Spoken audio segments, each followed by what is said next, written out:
Sa iba pang detalye ng balita, board member Atutubo isusulong ang mga resolusyon kaugnay ng Provincial Ordinance 40-2020. Ang detalye ng balita, pakinggan natin. Bicol Network News Report!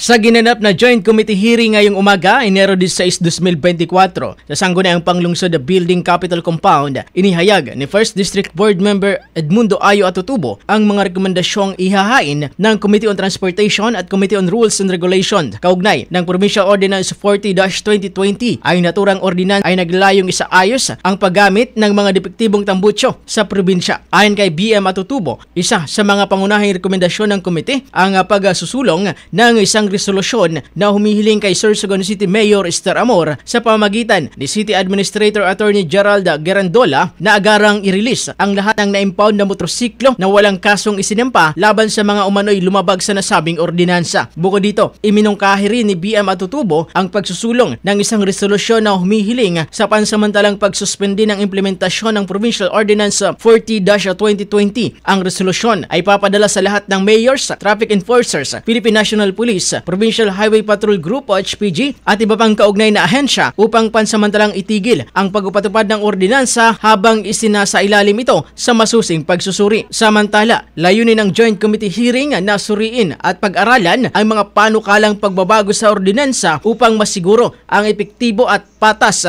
na implementasyon nito sa buong lalawigan. Para sa Bicol Network News, ito po si Mega Patrol number 28, Jomar Hestre, tatak tunay na serbisyo.